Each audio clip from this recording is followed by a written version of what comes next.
Assalamualaikum warahmatullahi wabarakatuh. Jadi ini adalah pertemuan kelima dari mata kuliah biokimia tumbuhan untuk S1 biokimia dengan materi metabolisme karbohidrat dan lipid pada tumbuhan.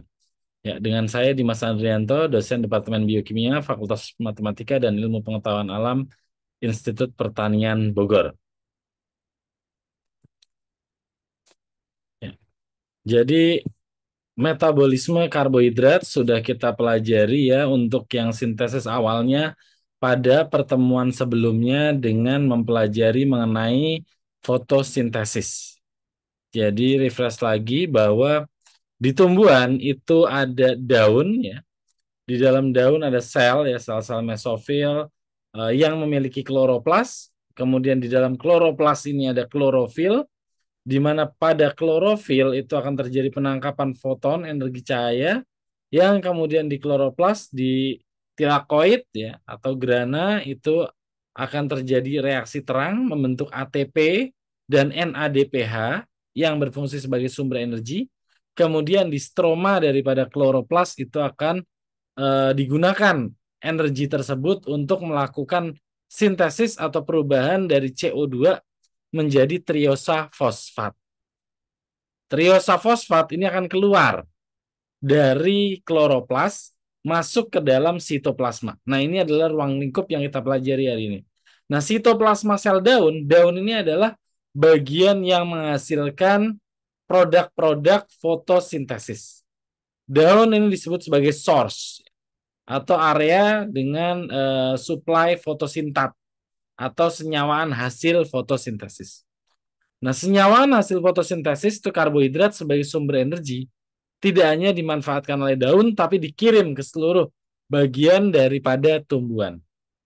Nah, bagian daripada tumbuhan yang menggunakan energi, tidak memproduksi energi, disebut sebagai sink. Nah, jadi ada metabolisme dan penyimpanan hasil fotosintat atau hasil fotosintesis di sink. Jadi source itu biasanya adalah daun dewasa, sink biasanya adalah organ-organ seperti akar, daun muda, atau kemudian buah. Nah, proses pengiriman dari source ke sink itu melibatkan suatu pembuluh yang namanya floem. Oke, jadi ini adalah gambar dari sel mesofil. Nah, pada sel mesofil ini ada kloroplas. Ini disederhanakan ya, tidak digambarkan bagian dalam dari kloroplas. Tapi saat kloroplas menerima energi dari cahaya matahari, kemudian kloroplas akan mengambil CO2 dari luar. Nah, CO2 ini akan dimanfaatkan oleh kloroplas bersama dengan energi yang ada membentuk yang namanya triosa fosfat. Perhatikan P di sini sebetulnya bukan fosfat anorganik, tetapi fosfat yang berenergi ya. Nah, kemudian triosa fosfat ini punya dua jalur, yaitu yang pertama, daun itu sendiri ya, dia juga harus punya cadangan. Sel daun harus punya cadangan.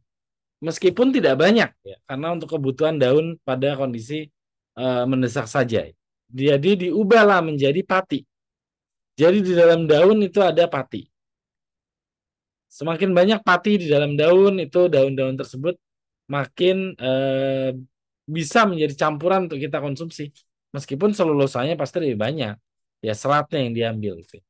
Nah yang kedua, apabila kloroplas di dalam daun ini sudah cukup, ya, dan ini kapasitasnya tidak banyak, maka triosa fosfat akan dikeluarkan ke sitoplasma. Ya, melalui triosa fosfat translokator. Kenapa namanya ada dua fosfat ya? Karena ini triosa fosfatnya keluar, fosfat anorganik masuk. Jadi perhatikan di sini fosfatnya itu dimasukkan lagi ke dalam kloroplas. Terjadi siklus dari pemanfaatan fosfat itu. Biar fosfat di dalam kloroplas tidak berkurang. Nah, triosanya sendiri nanti akan diubah menjadi sukrosa yang sukrosanya dikirim keluar dari sel. Ini disederhanakan. Jadi ini reaksi awalnya. Nah, selanjutnya dari kloroplas ini ya, kalau kita perhatikan stokiometrinya, maka untuk satu molekul glukosa ya atau C6 itu dibutuhkan 6 CO2. Dari 6 CO2 menghasilkan 2 triosa fosfat. Perhatikan panahnya satu arah, tidak bolak-balik. Kemudian triosa fosfat di kloroplas diubah menjadi pati. Reaksinya bolak-balik. Karena pada kondisi darurat, pati ini bisa dikembalikan lagi. Jadi triosa fosfat untuk menghasilkan energi. Triosa fosfat dikirimkan keluar dari kloroplas, kemudian masuk ke jalur gluconeogenesis. Triosa fosfat itu ada 2 senyawa, gliseraldehida 3 fosfat dan dehidroksiaseton fosfat. Keduanya bergabung menjadi fruktosa 1,6 bisfosfat. 1,6 bisfosfat lepas fosfatnya jadi fruktosa 6 fosfat. Fruktosa 6 fosfat ini bisa diubah menjadi glukosa 6 fosfat. Glukosa 6 fosfat nanti ada perubahan jadi di sini nih. Bisa ini sebenarnya bisa ke sini nih. Ini reaksi isomerisasi, tapi nggak digambarkan di sini ya. Nah, glukosa 6 fosfat itu berubah menjadi glukosa 1 fosfat dan dengan tambahan energi dari UTP menjadi UDP glukosa ya. UDP glukosa plus fruktosa 6 fosfat menjadi sukrosa. Nah, ini adalah jalur sintesis sukrosa di dalam sitoplasma dari sel ya. Jadi dari triosa fosfat sampai ke glukosa itu adalah gluconeogenesis. Nah, dari fruktosa tambah glukosa menjadi sukrosa ini jalur baru yang hanya ada di tumbuhan. Ya, di manusia hewan nggak ada. Nah, sukrosa ini dikirimkan ke luar daripada sel. Ini sederhana kan nih. Ya. Sukrosa dikirimkan keluar daripada sel. Nah, nanti ada sel khusus yang bisa menyimpan cadangan sukrosa. Ya. Di sel itu masuk tuh sukrosa tuh ke dalam organel yang namanya vakuola. Sukrosa di vakuola itu akan diubah menjadi fruktan. Fruktan adalah polimer dari fruktosa. Nama lain daripada fruktan itu adalah inulin. Nah, inulin sekarang populer ya, dijadikan bahan tambahan daripada susu ya, untuk susu formula untuk bayi dan balita. Karena fruktan atau inulin ini adalah suatu polimer dari fruktosa. Nah, kita manusia tidak bisa menguraikan inulin karena kita tidak punya enzim untuk menguraikan inulin. Tapi inulin rasanya manis, jadi bisa dikonsumsi. Nah, karena tidak bisa diuraikan, maka inulin akan pergi ke usus. Di usus besar ya, di usus besar inulin akan ada di sana dan dia berupa polimer yang panjang itu bisa melilit bakteri. Nah, bakteri yang merugikan dililit keluar dari tubuh kita. Makanya dia disebut sebagai prebiotik. Ya, prebiotik ya. Nah, kemudian pada kondisi darurat ya sukrosa ini bukan kondisi darurat, maaf. Pada setiap jalur sintesis fruktan ya, yang dipolimerisasi adalah fruktosa. Glukosanya gimana? Glukosanya dikeluarkan lagi dari vakuola. Biasanya vakuola yang bisa mensintesis fruktan atau inulin itu ada di 2 tempat. Yang pertama di bunga ya, yang kedua itu di umbi. Bunga seperti bunga dahlia ya, bunga helenium ya, helenia ya, Inula helenia nama latinnya tuh. Terus kemudian umbi-umbi seperti Garut, Yakon, Jerusalem artikok, Cikori itu menghasilkan inulin. Nah, inulin punya nilai ekonomi yang penting ya pada saat ini. Ya, jadi ini adalah jalur sintesis karbohidrat di dalam tumbuhan, termasuk organel-organel yang berperan. Jadi di sini setidaknya ada 3 organel ya. Ada kloroplas ya dan sitoplasma dari sel mesofil daun ya atau SOS. Kemudian ada floem, tempat di mana sukrosa mengalir ini. Dan ada sing. Sing itu bisa buah, bunga atau umbi atau akar ya. Di mana pada sing di vakuola dari sing itu disimpanlah inulin. Nah, mungkin ada pertanyaan di sini.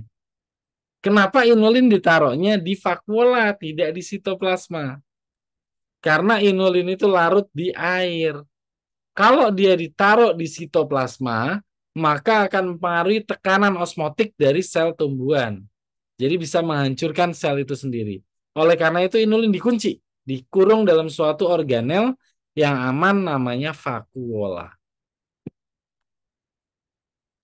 Oke, jadi kapan suatu sel atau sel daun itu merubah triosa fosfat menjadi pati dan kapan dia merubah triosa fosfat menjadi sukrosa.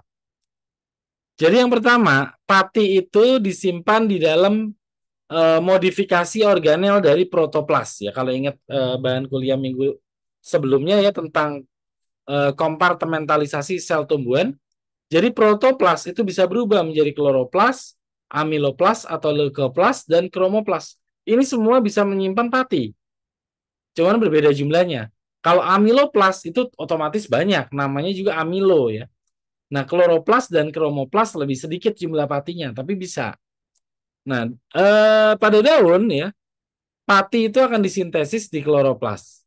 Substratnya triosa fosfat terjadi saat PI itu rendah. Kapan PI itu rendah? Berarti pada saat banyak ATP, karena PI tambah ADP menjadi ATP. Berarti saat energi itu banyak.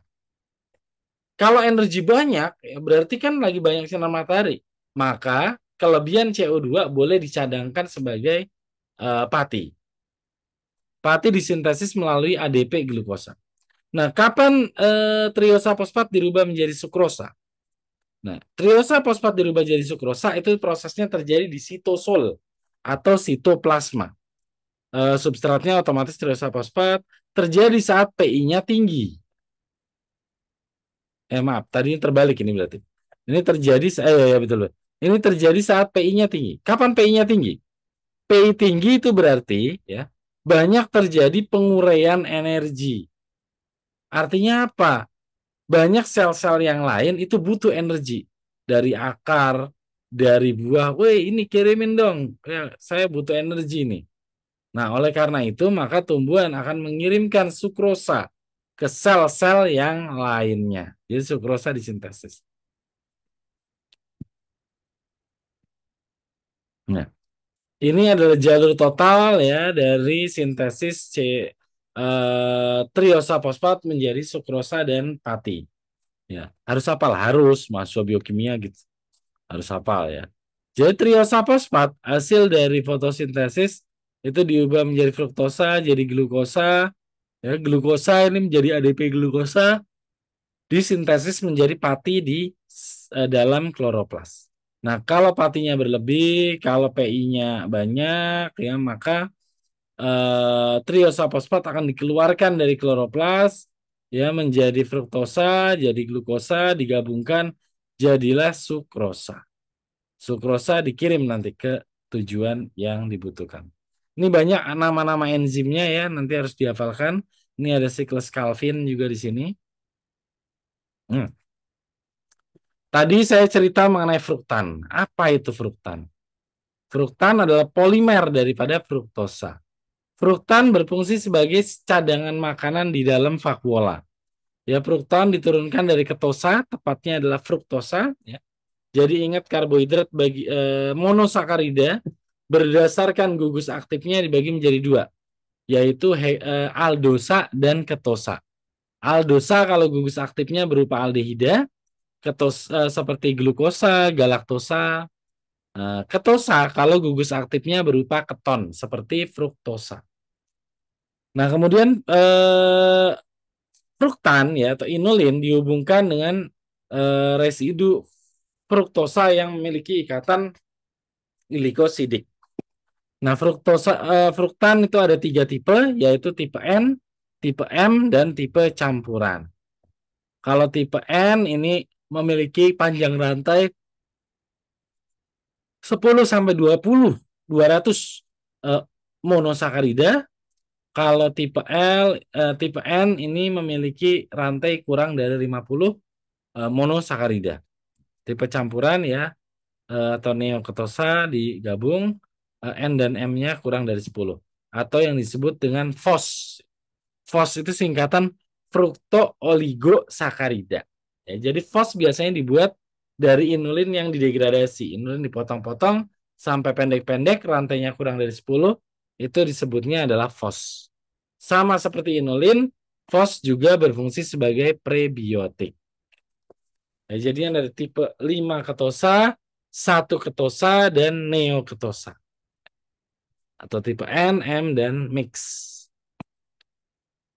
Oke. Nah, sukrosa ini adalah prekursor yang penting untuk ketosa. Di mana sukrosa ini akan berfungsi sebagai pengiriman ketosa ke seluruh tubuh. Nah, di sini ada 3 reaksi penting dari sukrosa, yaitu sukrosa, sukrosa, fruktosil transferase, fruktan, fruktan, fruktosal transferase, dan glukosa, fruktosil transferase. Nah, kemudian bagaimana fruktan itu bisa diasimilasi atau disintesis di dalam sel? Jadi fruktosa 6-fosfat ini merupakan turunan dari produk fotosintesis di sitosol yang dikonversi menjadi sukrosa. Glukosa dibentuk sebagai produk samping atau byproduct dari sintesis fruktan di vakuola. Kemudian fosforilase dikatalisis oleh heksokinase di sitoplasma, dan semua sukrosa di vakuola dan glukosa dipindah-pindahkan oleh translokator yang berbeda. Perhatikan di sini ada 3 translokator, triosa fosfat-fosfat, sukrosa translokator, dan glukosa translokator. Oke, tadi kita sudah bahas karbohidrat ya, dirubah menjadi pertama pati. Jadi polimer polimer karbohidrat tumbuhan ada pati pertama. Ya, kedua ini yang jarang dipelajari namanya inulin atau fruktan. 3 itu adalah selulosa dan kalosa. Jadi selulosa itu adalah glukosa yang berikatan beta glikosidik dan beta 1,4 glikosidik. Nah, ada lagi polimer yang namanya kalosa, ya ini minor atau sedikit di tumbuhan. Dia adalah polimer dari beta 1,3 glikosidik. Nah, bagaimana sintesis dari selulosa? Ya, jadi selulosa itu disintesis kalau ada pengiriman sukrosa, fruktosanya yang keluar. Jadi kalau tadi untuk membuat fruktan itu yang keluar adalah glukosanya. Kalau di sini fruktosanya keluar. UDP glukosa masuk, UDP glukosa dikeluarkan daripada sel menjadi selulosa. Perhatikan bahwa sintesisnya terjadi di ruang ekstrasel. Karena dinding itu pasti ada di luar daripada membran sel.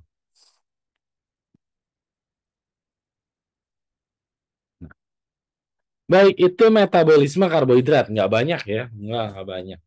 Ya, asumsinya glikolisis, gluconeogenesis itu sudah hafal. Gitu. Ya, oke. Lanjut metabolisme lipid.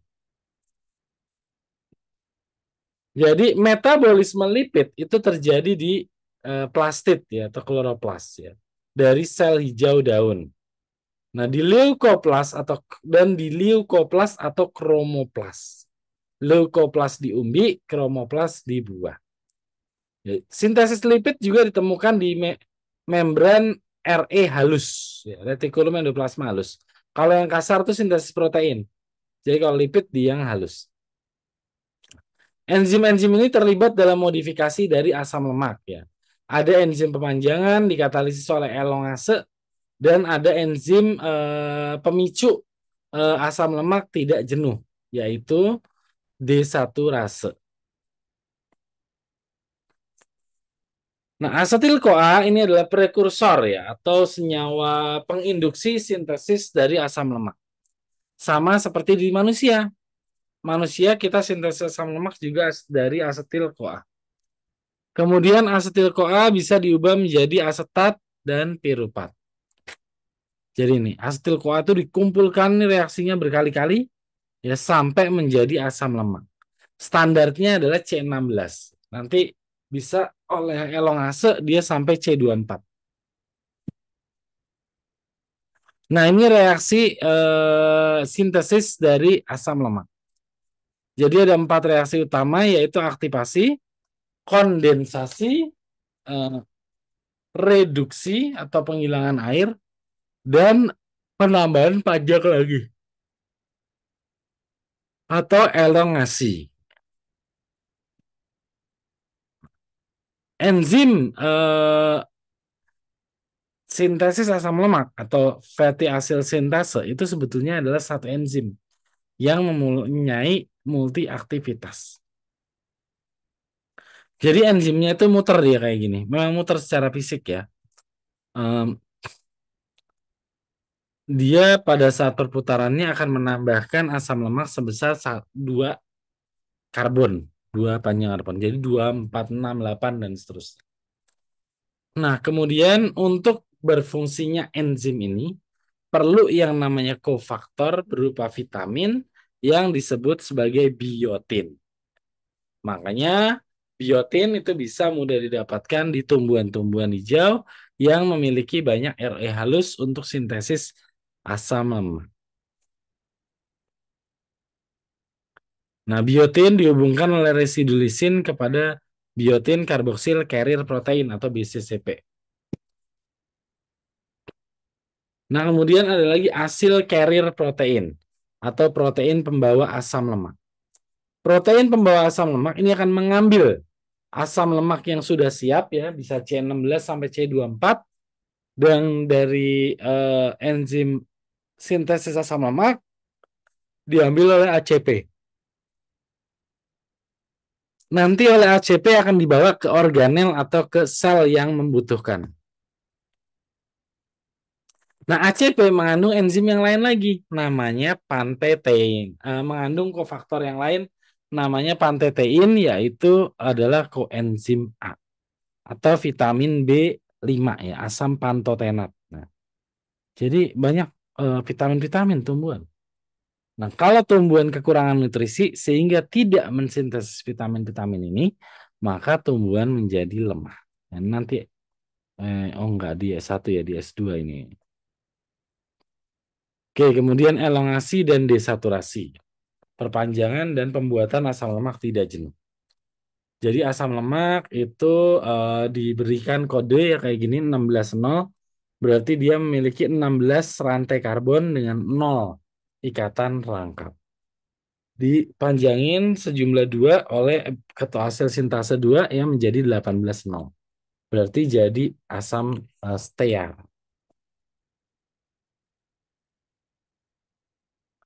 Nah, kemudian ada lagi stearoyl desaturase ya. Di dalam plastid, dia fungsinya untuk membuat asam lemak tidak jenuh, terutama di tumbuhan ya. Atau yang kita kenal dengan nama asam lemak esensial.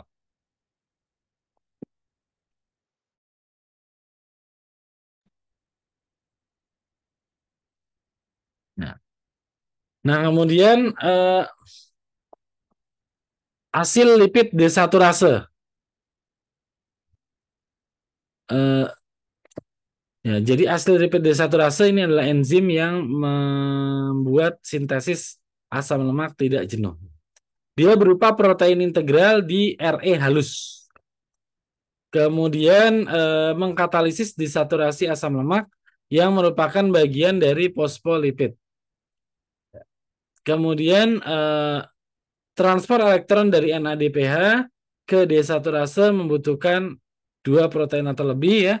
Perhatikan di sini NADPH bukan NADH. Kalau NADH dihasilkan di mitokondria ya. Tapi ini NADPH berarti ada di kloroplas dia. Diproduksi lewat fotosintesis. Melibatkan sitokrom B dan sitokrom B5. Nah, sebentar.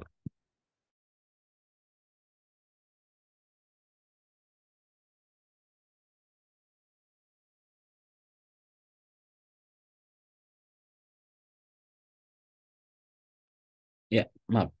Lanjut. Ya. Selanjutnya asil ACP tioestrase. Asil ACP tioestrase ini melepaskan asam lemak memproduksi asam lemak 16,0 dan 18,0. Setelah asam lemak ini meninggalkan stroma, maka dia memasuki sitosol ya atau sitoplasma.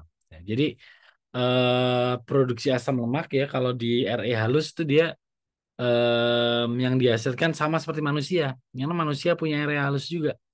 kita cuma bisa memproduksi 16 nol. Ya, ada sama sama 18 nol bisa sampai 18 nol tapi sedikit. Nah, itulah yang menyusun lemak dalam tubuh kita. Beberapa hewan dia bisa memproduksi yang tidak jenuh, terutama seperti eh, ikan ya, ikan-ikan di laut ya sebenarnya bukan produksi juga sih. Dia mengakumulasi ya, mengakumulasi asam lemak tidak jenuh ya, terutama seperti ikan-ikan kayak salmon gitu. Itu maksudnya asam lemak tidak jenuh. Nah, di sitoplasma ya ini akan terjadi hasil CoA ini bisa dibuat dari 16 nol jadi 18 nol jadi 18 1. Nah, hasil ACP dibentuk di plastid dan memiliki dua fungsi yang penting. Dia bertindak sebagai donor hasil ya atau asam lemak pada sintesis plastid di membran lipid. Untuk biosintesis di luar dari plastid, hasil ACP dihidrolisis oleh hasil ACP tioesterase menjadi asam lemak bebas yang meninggalkan plastid.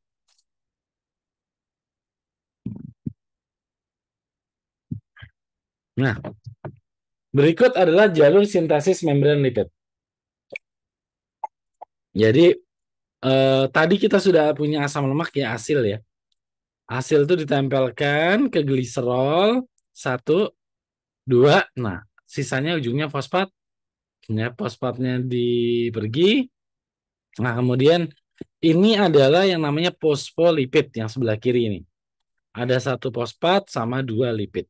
Nah, dia bisa termodifikasi lagi ya menjadi asam lemak lemak-lemak esensial ya, bukan asam lemak, menjadi lemak esensial yang namanya MJDS ini monogalaktosil gliserol. DGDG digalaktosil gliserol. Kemudian bisa juga menjadi fosfatidilkolin atau lecitin yang terdapat banyak di kedelai. Nah, kemudian nih formasi dari CDP kolin yang membentuk reaksi yang sebelumnya. Nah, selanjutnya membran lipid itu disintesis di plastid ya atau kloroplas dan RE halus dengan laju reaksi yang sama. Nah, yang pertama di sel prokariot ya. Kalau di sel prokariot karena dia nggak punya organel, semua disintesis di sel itu atau di sitoplasma sel itu sendiri. Yang kedua untuk eukariot, sintesis asam lemak ya itu terjadi di RE halus. Di mana di RE halus akan terjadi perubahan dari gliserol tambah asam lemak menjadi eh, fosfolipid. Nah, kemudian tumbuhan juga punya enzim-enzim khusus yang menyediakan banyak modifikasi dari asam lemak. Perhatikan di sini ada 21, 221, 18,2, 18,3 ya atau yang kita kenal dengan omega 3, omega 6 ya. Kemudian ini semua adalah penyusun dari asam lemak esensial yang kita perlukan setiap hari. Dan semua di tumbuhan itu konfigurasinya cis. Tapi saat kita masak, kita goreng, kita bakar, dia berubah dari cis jadi trans. Nah, cis itu sehat. Karena kalau ada cis di tubuh kita, cis itu menjadi yang biasanya awal diuraikan. Karena cis itu bisa bertindak sebagai antioksidan. Nah, selain itu eh, yang kedua asam lemak jenuh. Kalau jenuh ya itu buat energi aja sebenarnya.